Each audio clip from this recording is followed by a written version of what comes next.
right now. What's it gonna take for you to let the Knicks go? Nothing. Absolutely nothing, bro. Yeah, that's a sad life. It's gonna be a long time. All right, this is another team you choose for, like that you like, or like no? The Knicks, I just don't see it, bro. I don't see it. Because I am a big fan of just the blacktop in New York, and like I'm a big fan of New York basketball. Okay. People are like, yo, why don't you like Brooklyn? Jay, Brooklyn, where's that now? Don't do that, Jay. And in my mind, I'm just like, no, I don't want to do that. and then you know, Brooklyn is right there. I love Patrick Ewing. I love Stephon Marbury. That was the last time they was relevant. Hey, Dr. J better. Connie, back to you, the New York Knicks. You have an excuse, and you can pick any other team. You know the easiest thing for you to do? Hey, Brooklyn. Hey, Kyrie. Hey, KD. Possibly Bradley Beal this offseason. Hey, bro. I'd be okay with that. I would be okay if you came on the huddle up and said you had a Brooklyn Nets black jersey on. And you was like, I'm a Nets fan now. I'd be like, you know what? Good for you. I can't do that, bro. I would have said, good for you, Connie. I can't do that because like once we get LaMelo Ball, bro, like you want LeVar Ball to have his kid on your squad. Oh my gosh. Daddy, let me loose. They gotta move. Bishop with the burner, baby. I got the juice. They hating on my team, cause we the truth. Won't he do it? And we the proof. We gon' take them way, way, way, way, way, way up. We gon' take them way, way, way, way, way, way up. We gon' take them way, way, way, way, way, way up. We gon' take them way, way, way, way, way, way up. Yeah. First drop, they were like, Biz, who are you, boy? Get your name up. Try to hold me down, but you know me now. Look at God, I done came up. They were looking for the sauce, I was cooking for the boss. Now I'm A1. What's going on, family? This is your boy, Miles Austin. This is Hard in the Paint here on MTMV Sports Podcast Network. Let me start over, try it again. MTV Sports Podcast MTMV. Network. MTMV. What did I say? Yes. MTV. All this is in there though. You good? So you can. I'm going. You know he's gonna put whatever he wants right in the front to get everybody laughing. Oh, you already know. You already know. All right, let's get it. What's going on, family? This is your boy Miles Austin here, Hard in the Paint on MTMV Sports Podcast Network. Man, this is. I have no idea where I'm going with that. I'll be honest. Fumbles over. Hey guys, this is the Hard in the Paint podcast. All right, let's do it. His show that he created. You use all creator show, kid. Speaking of creative, what happened? What's up with your podcast, man? Can't us connect. Facts. Hey man, let us be, man. Let you be. We trying to, and is getting annoying. We're working. You don't understand. Like it's like a big thing that we're working on. Okay. All right. I've heard that the whole time. I've heard that the whole time. It's like you don't understand because we gotta do promotion. Man, see, you wasn't here when it was me and Tay. You weren't here, Jerry. Me and Tay, we had a whole entire in the field thing. Yeah. So I said, you know what? Let's do some marketing. Blah blah blah. I did all the marketing and all that. Man, rocking that thing, boy. And then all of a sudden, Tay said, "Hey, I got to do homework." I'm like, "Oh." I got. Okay, well, you get your education. Hey, look at you trying to be educated. Forget you, bro. I got homework and I got kids. Hey, that's a real thing. My wife is light skinned. I'm blessed. I'm blessed from where my wife is, but honestly, like she was like, we were leaving Costco, and she was like, I'm putting the cart back, and she leans out the car. She was like, "What time is your show?" It was like 4:50, bro. And she was like, "Oh my God, I'm so sorry." I said, "We both lost track of time, baby. It's straight." But the fact that she was like concerned about it. Yeah. Say it again. Oh no, I'm good with it. Like, yo, babe, rub my feet tonight. She ain't doing that at all. She hate feet. Fact, like, okay. Like I can't touch her feet under the covers, G. That's how she's like, bro. She's like, bro, if you don't get your feet. But nah, she's awesome about it, man. She take the kids upstairs, get them right. It's a blessing for real. And Monday nights as well. So we'll get it in. Let's start the show for real because we got all this material, and let's get this thing started. Y'all ready? All right. Yes, sir. All right, what's going on, family? This is your boy Miles Austin here on Hard in the Paint here on MTMV Sports Podcast Network. We want to welcome y'all to the third show. We're getting this thing popping, man, getting these videos. We got my boy Jay Stevens, my boy Connie Westside. What's going on, fellas? How you doing, Jay? What's up, everybody? Jay Stevens, happy to be back. West Side, Miles. Let's have a good show today, y'all. Yes, sir. Connie, how you doing down there, fella? Man, you know what I'm saying? Florida shining, Florida grind. You already know, man. I ain't Hey, mad at man. it at all, man. Yeah, man. Dog, so we got a lot to talk about, guys. Yes, sir. All right, so I need to take a moment, man. We want to shout out Jerry Shalom or Shalom. Rest in peace to the goat before the goat. He's a former former first round, fourth overall pick in the 1980 draft, no 1980, but 1970 something draft. When I tell you, man, this guy is actually, he was actually doing it. He was actually doing this doggone thing, man. 11 years in the league, also did coaching, man. 30 years total, man. I mean, it's just amazing. It's an amazing career overall. But I just want to say rest in peace to you, buddy. Thank you for what you did. You were one of the pioneers for the game we love. I just want to get everybody's take on him, and then we'll go ahead. Go ahead, Miles. Head honcho. Yeah, definitely, man. Jay Sloan was absolutely awesome. I remember, watching basketball coming up in the late 90s, because I was born in 89, so late 90s, early 2000s. You knew who Jerry Sloan was. You knew what he brought to the table. One of the few coaches to have 15 straight seasons of making the playoffs and winning records. And I think the company is like Phil Jackson, Popovich, and I think who's my guy down in Miami? Is he the GM or one of the owners?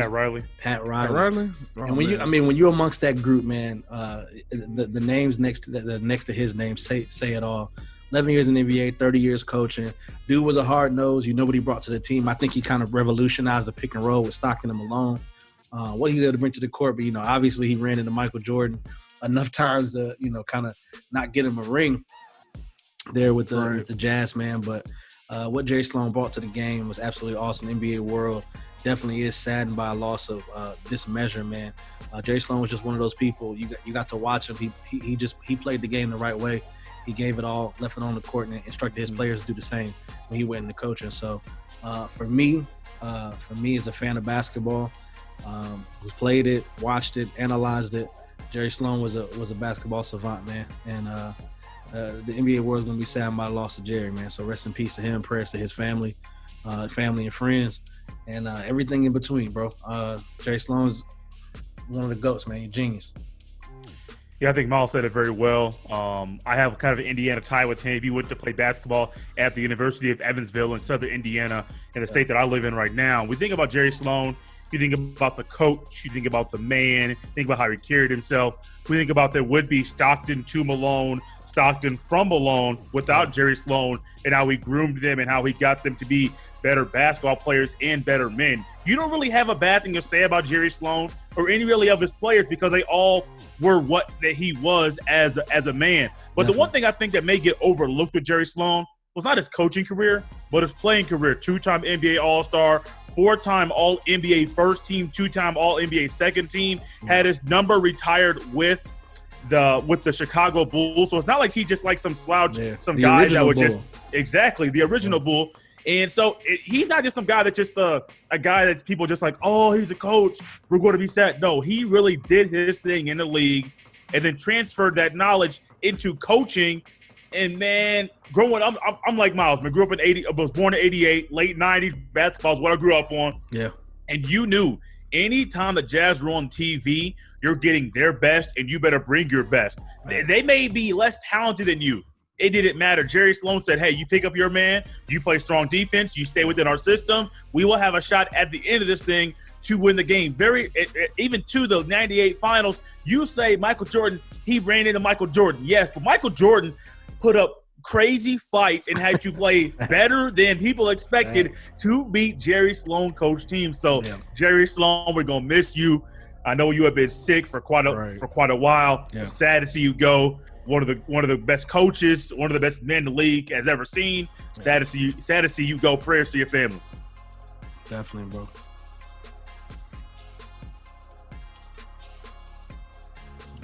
All right, so And not to get them confused, man. Yes, he's the original bull, but he's not part of the cocaine circus. So let's go ahead and move on from that. West Side with the jokes. Great segue. Great segue. With the jokes, yes. Great Yes, segue. man. But no, for real though. But when you think of a career like his, man, more so than none, you get overshadowed by certain players and all the other stuff. He just played the game, man. He was professional with it, man. Just reading about him, man. Just I mean, honestly, a solid guy, man. So again, man, hey, shout out to you, man. One of the originals. All right, so let's move it on, man. So man, it seemed like Orlando's the place. Hey, it seems like Florida's the spot, man, for the NBA, man. I want to say the Disney Sports Complex is going to be where it's going to be happening at, man, because we're going to continue basketball here in the sunny side state of Florida. You know how we do over here. Yeah. But, yo, man, I do want to talk about the teams that are sitting on the outside, man. One of the teams being, and this is just for the West, one of the teams being Memphis Grizzlies. No, actually, Memphis Grizzlies actually kind of sit there in that 8th spot. They're in the 8th spot. They're in that number 8 spot, but you got Portland, you got New Orleans, Sacramento, Spurs, Phoenix, and then you got Minnesota, and also Golden State, and so on, man. Yeah. For the East, man, East is just ridiculous. You got Washington Wizards, you have Charlotte. No point. You got Charlotte. You got the Bulls. You ain't guys mention nobody else. Yeah, I gotta mention nobody else. Definitely not the Knicks. Please, definitely not the Knicks. Give me something, guys. But no, for real though, man. I mean, it was rough this year, man, in the East, man. But hey, man, let's talk about the team sitting on the outside. Yo, we're gonna shoot it to Jay. Jay, what you got on this, man? But the teams on the outside, it's kind of you know how it is when you're a kid at Christmas time and you're sitting there praying at your bed, like, God, please let me get this gift. I want this PS5. Some of us may want a PS5, $650, but a little bit kid now. That's Miles, crazy. You and I, we are thinking, I want a Super Nintendo. God, please let me get a Super Nintendo. I want this so bad. Thanks. And you start praying around Labor Day for this thing, knowing it's September and Christmas ain't till December 25th. I want that game so bad. Thanks. That's what these teams at the bottom of the Eastern Conference, especially on the East, man, the playoffs, excuse me. On the East, you got the Wizards at 24-40. The Hornets at 23-42. Let me remind you, the Orlando Magic are in the 8th seed right now at 30-35. So basically, those teams on the outside are looking in. God, please help me get in the playoffs. Please help me get in the playoffs. And then you got the teams on the west end. Now you got 9, 10, 11, and 12, way more competitive. Even 13. Excuse me, I can't talk. The Warriors are already out. But those teams, even on the outside of the West, God, please help me. Please help me. I know COVID-19 took over. I know I can't do this right now. I know we got to pray for a prayer to get us back in. Please help me. And honestly, it's what it's going to take. It's going to need a prayer because the NBA knows if things go into football season, they can't compete, especially with how thirsty all three of us are. Well, I'll think for myself how thirsty I am to see football back right now. If the NBA if they finish the finals around Labor Day, okay, you may there's one game possibly that's going to be interacting with football. But if they go any further than that, it's going to be bad for the NBA. And I know the NBA is like, there's a good shot. We do a couple of scrimmage games and then get right to the playoffs. Those teams on the outside, just like we were at Christmas time, God, please help me. Because they got to pray to hopefully get a shot to win the title this year. Well, I think obviously, even if it were to go into the NFL season, they own Thursday, Monday, Sunday.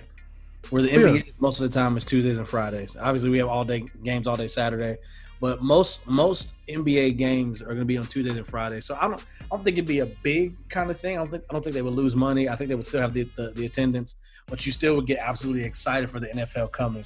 As a Raiders fan, what we're doing, being in a new city, I'm ready for them to come back.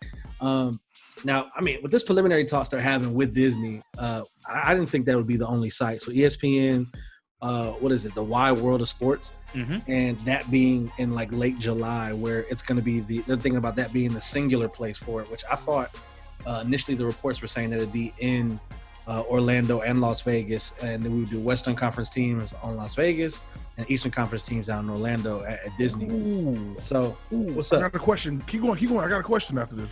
A good one. But I think that was I think it's kind of different because there'll be a lot of flying for the Western Conference team if that's going to be the sole site. So I'm not sure if I totally agree with it. Obviously, we need to be there. If that place is going to do it and that gets the NBA back, I'm all for it. So whatever we got to do to make it happen, I'm definitely cool with that. But these teams on the cusp of the playoffs, I have no sympathy. You hear me? Look, we were 18 games away from the end of the season. Yes, go ahead, Miles. 18 to 20 games. Like, look, if it ain't happened, it probably ain't gonna happen. Now the team in the Western Conference, talking about the Grizzlies, the Blazers, and probably I would say the Pelicans and the Kings. Now it's all four games. I think Grizzlies are in the 8th spot with 32. The Blazers are at 29 wins. Pelicans at 28.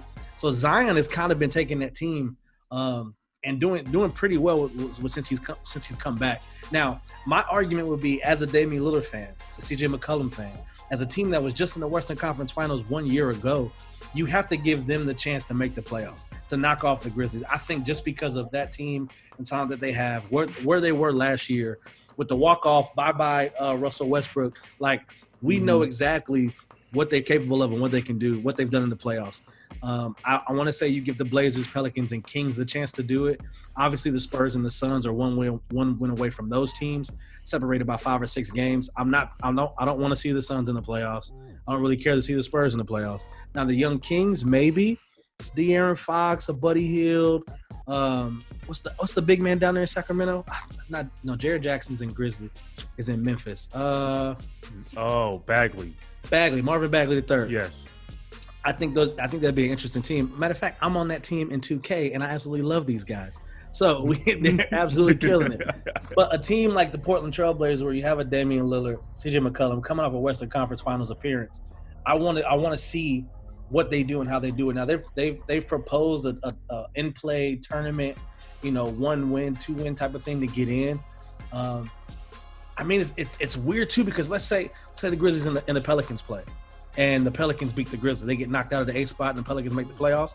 I don't know if that's totally fair if you're 4 games behind that team. And the Memphis has been considerably good all season, really.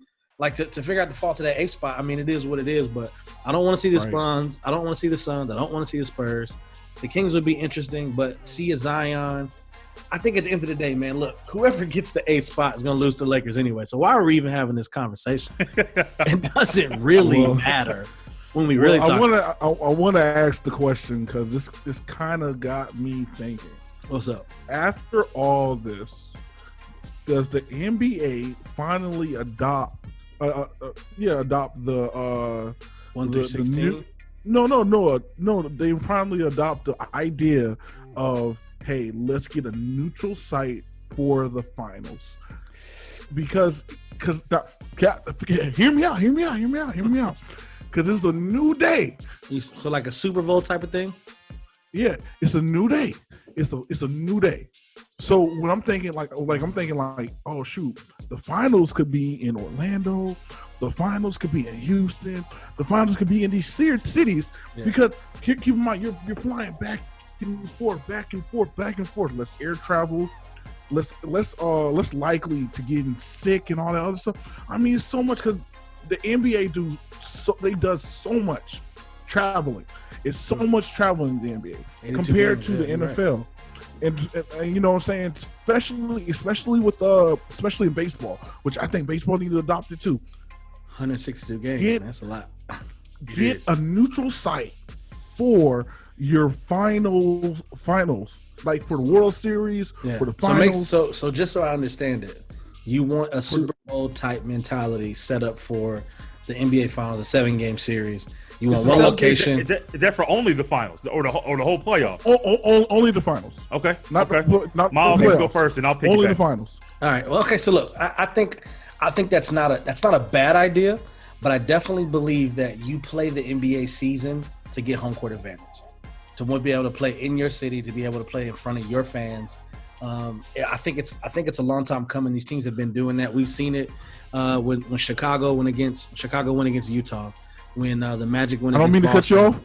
off. I don't mean to cut you off, but that's the challenge. See, that's the challenge. The challenge is if it's in my city already, and that's the challenge for football. So let's say Minnesota almost had a chance to be in the Minnesota Super Bowl, almost after the walk off. Yeah. Hey Rick, the miracle of Minneapolis. Hey Rick. Hey Rick.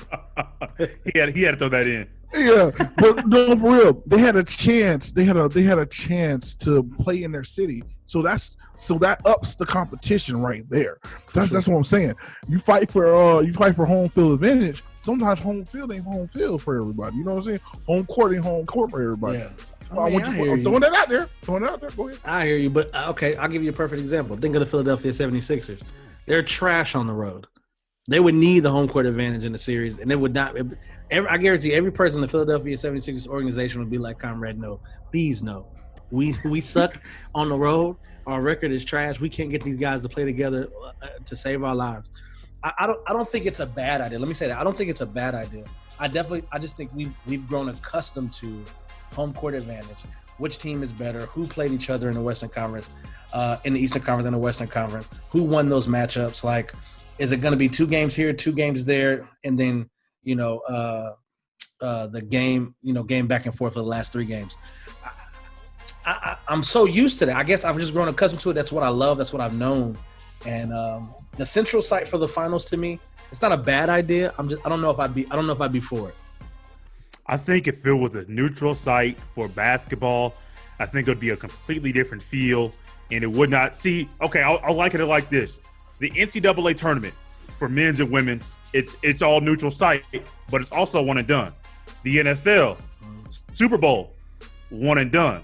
If you're going to have a 7-game series, or even let's just say they going back to a 5-game series. When we grew up, it was 5-game series to the first round. It's a series. The home court means a lot.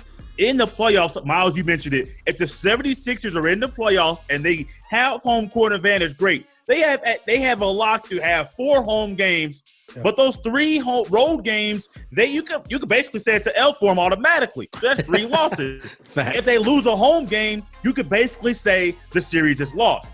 So if it was a one and done aspect, I think that'd be a good idea. Also, I think going to that, you'd want to have good ratings. The NCAA tournament ratings are good. The Super Bowl ratings are great. The NBA Finals, if it's a neutral site, you automatically lose the fan aspect because it's going to be more corporate, like the Super Bowl. Then also, you don't have the home crowd fans, because a lot of people, they're not going to spend the money on a plane ticket, on a hotel, on a ticket to the game, which is already going to cost more because it's a destination style of a finals.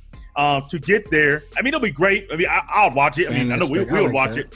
Still watch it, but it's still watchable though. It's watchable, yes. But I think the fan aspect for us, it was kind of like watching Game 6 of the NBA Finals this past week on Wednesday of the '98 Finals, and they replayed that. It was an HD experience, and the camera angles and even some of the audio didn't feel right compared to rewatching and watching that game live back in '98. You can even rewatch that game in '98 now on YouTube. So it would be a different feel. I don't think it would be the same feel. I think even for the players, they'd be like, why am I doing this? Why? Does it make sense? It'd be fun. It'd be fun, but I don't know what traction it would get. I will say this. I think you'll get a different type of player in the sense.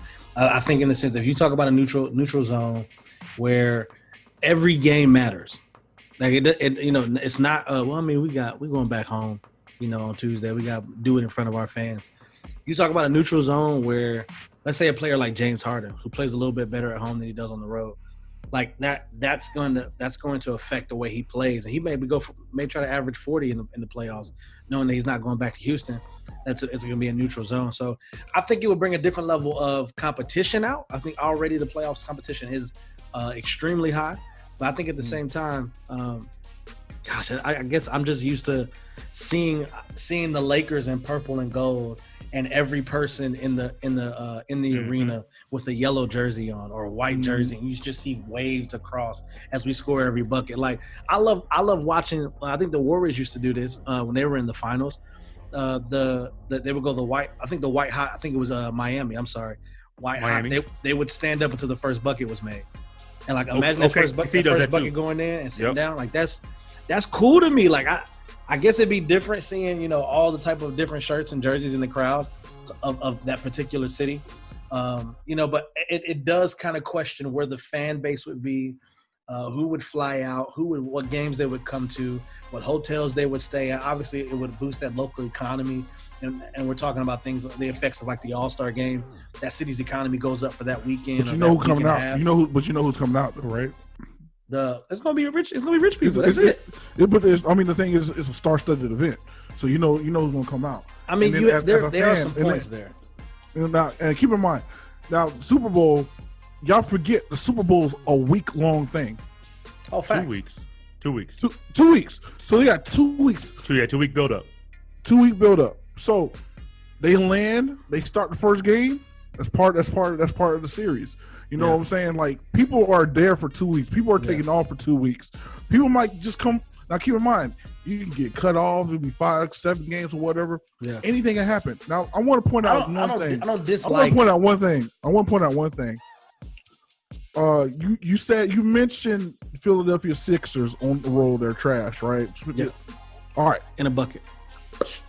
Okay.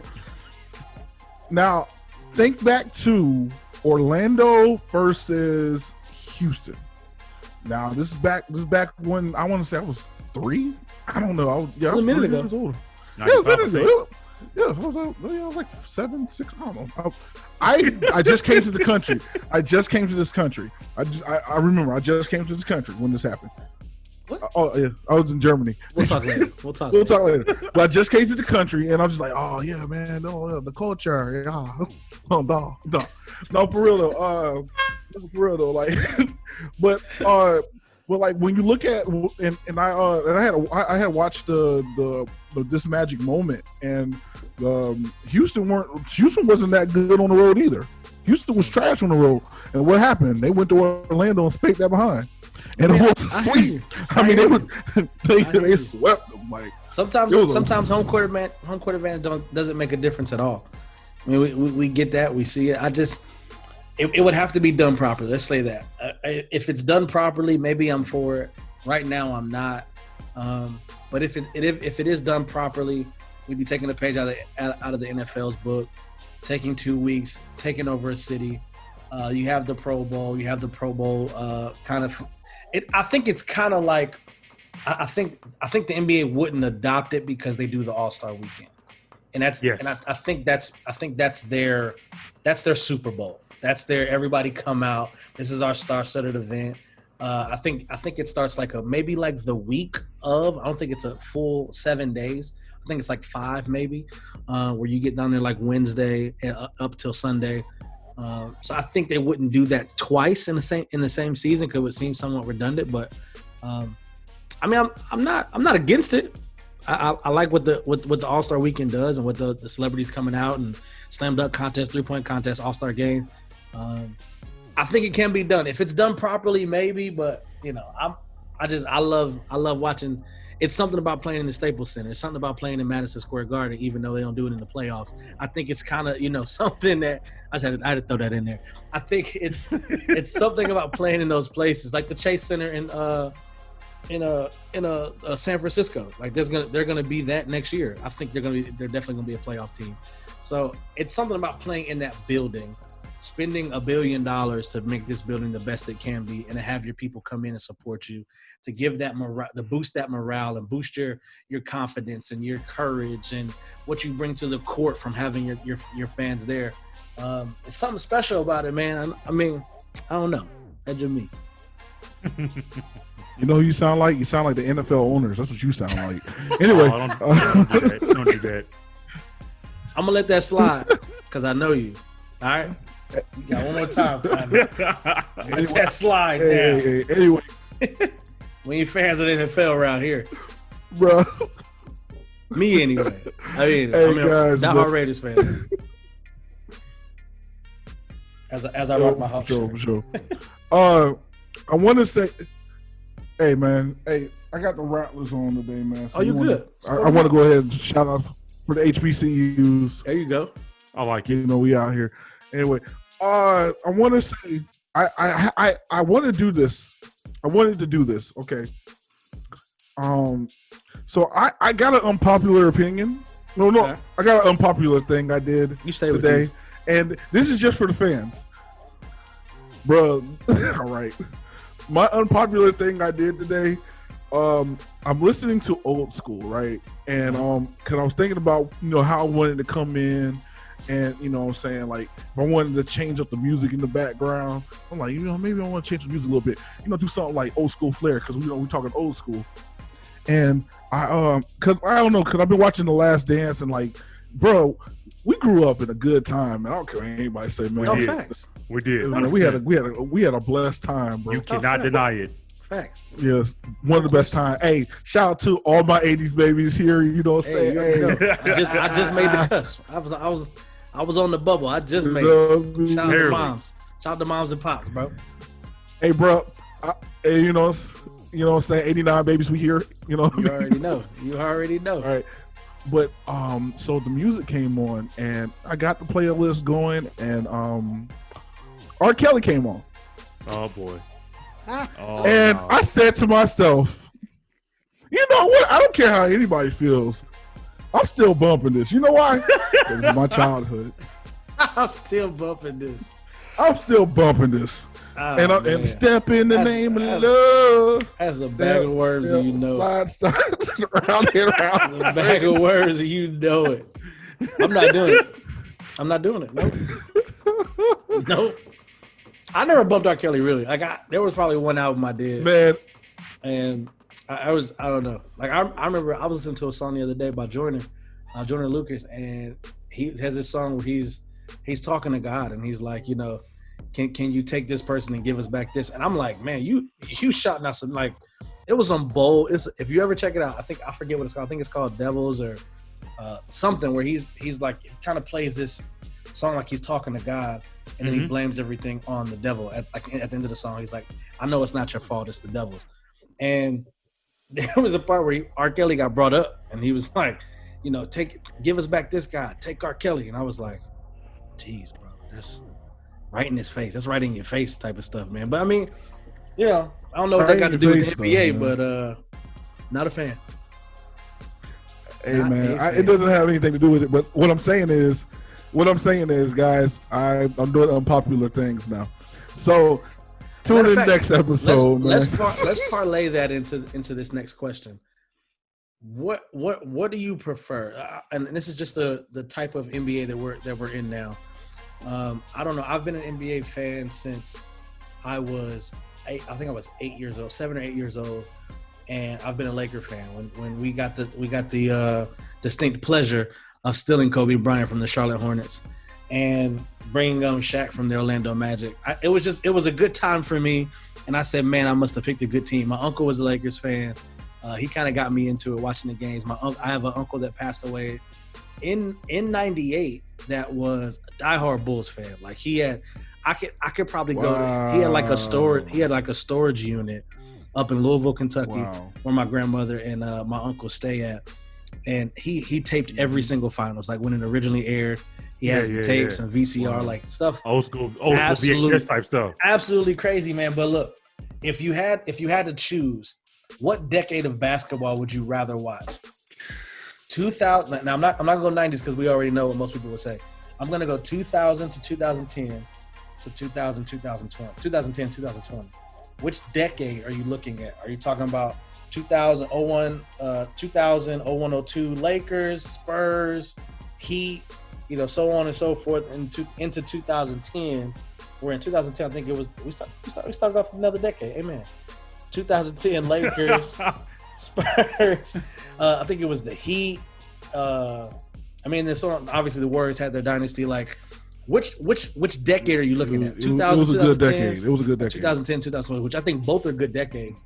Yeah. Obviously, I would lean more to 2000 because we did the three-peat, but I would see. We'll start with Eeny, Meeny, Miny, Mo, catch Afro by his toe. Hey, go ahead, Connie. Afro, that's you. I want to say It's funny that you said you lost your uncle in '98. I lost my mother in '98. Wow. So man. rest in peace, Ava Hilton. Amen. Yeah, I lost my mother in '98, and I remember the tough time I was going through, and that's why I said 9 for me. Yeah. I was 9 years old, and she died in October, and so I was going towards the tail end of football season, and then going into the rest of the next years of playoffs of basketball. And I can remember the last fun thing that me, my mom, my sister did, my little brother. We sat and watched the NBA finals, and my mom was a big Jordan fan, but she also had the biggest crush on Karl Malone. So, That's country strong. Good old Carl. That mailman country strong. Yeah, I love it. Yeah, she like, oh man, I don't know what it is about him, but he could have been your daddy, Conrad. I'm like, a part of me think he was, but anyway, no, but for real though, like, get some of that money. He's still alive. Hey, Get him up. Hey, Carl, you mind if I get some of your DNA, brother? Check it out. No, but I would have to say to get me through that time, man. Basketball was definitely something that I got into really hard because where I lived, we played basketball a lot. You had to have your favorite basketball team. That's where I fell. Mm-hmm. That's also when I fell in love with the Knicks. Fell in love with the Knicks at an early age as well. I want to say the early 2000s had to be the decade for me. Reason being because you had a whole bunch of just goodness come through, man. I'm talking about you had, at one point you had Vince Carter in the finals, you know what I'm saying, when he was with the Nets. You had you had Spurs doing it, man. You had the Lakers, man. If it wasn't the Lakers, it was you had Detroit come out of nowhere and win one. You know what I mean? Like, you don't gotta bring that up. You don't gotta speak nothing on Detroit. Chill out, man. That's still a hard. But and then he had to come back at you one time. It's okay. You lose. It's okay. It's okay, man. And then we had arguably one of the greatest athletes of all time come into the picture and just change up the landscape for all of us. For us to just like be like, wow, LeBron. Like, I'm just saying, like, it was just a really good decade for basketball for me. So I'm gonna go early. I'll go next, Miles. Talking about decades and which one do I like? 2000, 2009, 2010 until what just ended. Yeah. And I know there's great players in both. You have young LeBron, you have Kobe, you have older LeBron, and then you have a Kevin Durant. Then there's all the other players that are sprinkled in there. You mentioned Vince Carter. You can go T-Mac, you can go Steph Curry, you can go Kawhi. But I think that 2000 to 2009 was so special because of all the great players that were there and all the great talent that was there. And those teams, you had the Shaq and Kobe. You also had the Detroit Pistons, which were a different style, a little throwback style, but that style was suffocating to the point that they were winning games, putting up 72, 73, 75 points because you couldn't score on them. They slowed the game down. It was an ugly style, but it worked. Now, you may say that style may not work today. I actually would want to say you put those guys in defense nowadays, even though it's a little bit spread out, a little bit faster pace, that defense 1 through 5 would frustrate 1 through 5 on any opponent that's on the court now. I'm going with 2000, 2009. Kobe's there, T-Mac's there, two of my favorite players of all time. You can't deny Kobe with LA. I mean, it's hard to deny his impact when he's on the court. Tracy McGrady, it's hard to deny that he was Kobe Bryant's rival at one point. And they literally, bro. Man. We didn't get to see back for real. Yeah, man. But you also had a young Chris Paul. You had a young Carmelo Anthony. You had young players. And man, that time period right there, piggybacking off of the 90s, that was so rough. I think that was very refreshing of the NBA in 2000. You're like, hey, y'all can be rough in the 90s. That's good basketball. Every possession counts then. There's a different style of basketball now, a little bit transforming to what led to what we have now. Yeah. But I do believe, man, 2000, 2009, that's where it's at. All right, guys. I don't want to say both of you are crazy, but All right. lack of a better term, lack of sense, or need some sense knocked in. I don't know. Look, for me, I'm gonna say 2010 to 2020, this decade. And now it's weird because we had our 3-peat in the early 2000s. Could have had a 4-peat, freaking Detroit come out of nowhere. No all-star, just absolutely team chemistry. We couldn't be beat. You couldn't tell me in 2004 when we picked up Karl Malone and Gary Payton that we were not going to win the championship. I said, "Man, we ain't gotta watch this season. Let's just get to the finals, and we will see what happens." And Detroit came and beat us, and like we stole something. So, Bad. it's just a bad year all around for the city of LA. I'm going to go with 2010, 2000 till now, because of the way the game has progressed. Now, a lot of people say that, the NBA is soft and things of that nature. I think the NBA isn't soft. I think the NBA is a more of a finesse game at this point. When you think about the way that Kyrie Irving has the ball on a string, the way that how Chris Paul is aged, how LeBron is doing almost a triple-double in his 17th year.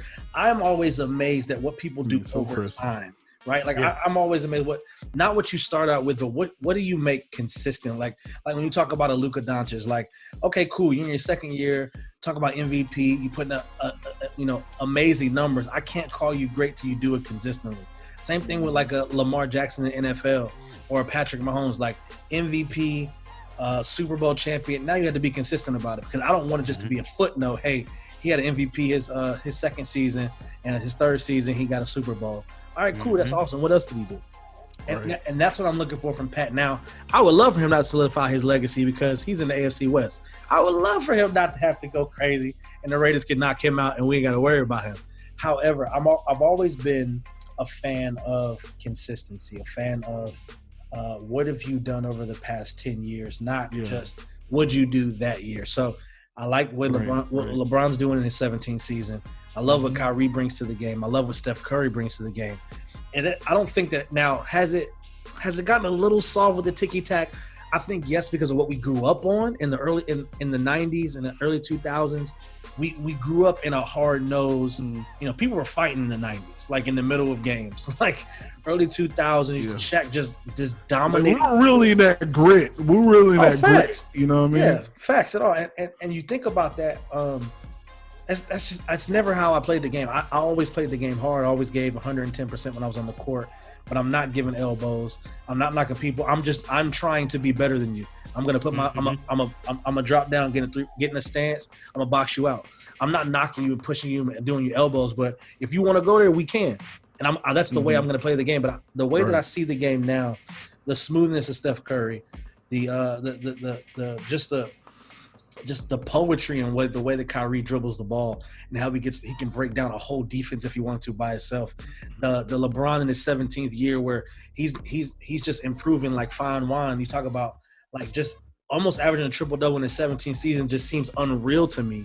Right. Not that, like, yes, he's amazing, but did we think he'd do this in his 17th season? Number one team in the West? Like, that blows my mind. But the way that the game is played now, I love it. The irky-jerky of James Harden, like, I thoroughly enjoy it. I love watching it. People don't like how many points you're putting up. They want to see more defense, this and that. Well, if that's the case, just stop it. Like, if James Harden is going out there and averaging 40 points, go stop him. Who's the person that's going to step up and say, all right, James Harden, you're getting 20 points tonight? Like, I know I can't stop you, but I'm going to slow you down a bit. Hey, Steph Curry, I'm not letting you get your shot off no matter what you talk. I'm picking you up from half court. Now, I think that's missing in the sense of these teams are getting these crazy points because people aren't people aren't taking defense into account, like, truly, and it being a pride thing. Like, for me, I'm talking I'm talking about on the neighborhood courts, LA Fitness, YMCA. You drop 2 buckets on me, all right, bro, I gotta lock you up now. Like, now it's personal because you shot a 3 in my face. So you're basically saying that the other decade was better. No, I'm not you saying basically that. saying you basically saying that. I'm not saying. I'm saying what we're missing. What we are missing is a pride thing on defense. Most of the time, people want to score.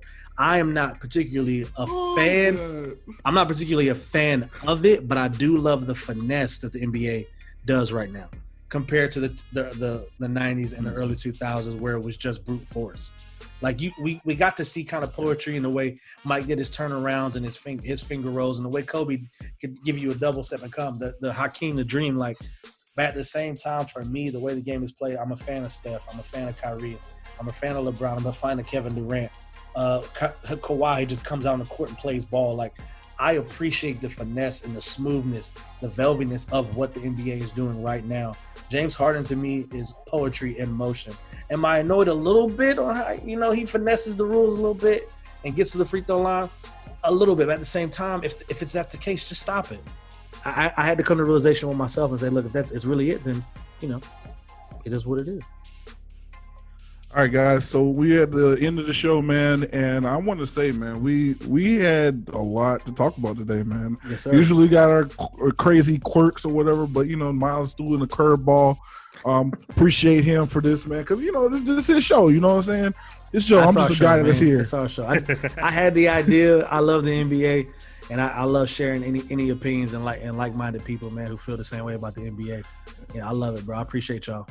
Yeah, man. So I'm not gonna lie, man. There's a lot of people that I'm reach out to right now, man. Trying to get them on the show, man. So it's going to be awesome coming up, man. I'm excited for what we have in front of us, man, with the Hard and Plate crew. Definitely. So, hey, thank you for checking us out, man. Hey, Head Honcho, you want to go ahead and say your little two-step? Let's knock it out, man. Look, again, this is Hard in the Paint with Jay Stevens, Conrad, Miles Austin, where NBA news gets physical like the paint. Whether you want to body him like Shaq or finesse him like Hakeem the Dream, man, you check us out, MTMV Sports Podcast on anywhere, Apple, Android. You check them out. Jay, how can they get in contact with you, bro? Twitter at JStevens07. Also, might I add, Miles, the host of the Jay Stevens podcast, part of the MTMV Sports Podcast Network as well. You have a podcast app on your phone. Pretty sure you can find my podcast, this podcast, and all the other podcasts as well on that app. Check us out. Appreciate Westside as well for all the hard work he does. A lot of stuff behind the scenes, getting stuff up on social media, on YouTube. That man is a mastermind. Appreciate you, Westside. Peace. Connie, how do you get in contact with you, big bro? Hey, man, send a dove and then write a letter and just. I love it. I love it. Old school. No lie. I thought about this the other day, bro. How did we come together for those meetups for hey, we come to somebody's house to play the video game. So I always wondered how we did it.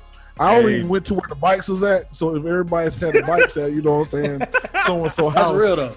We just went to so-and-so house and, we had to knock on that screen door and ask to come in. They usually had the cool mama, you know what I mean? Oh, yeah. You already know, man.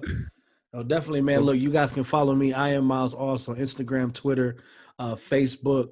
You check us out, man. Look, Hard in the Paint is going to be a show where we're going to bring the hard-hitting news, spicy talk we take from the huddle up. This is exactly what it's going to be, man. We're going to get people on here to talk about the NBA.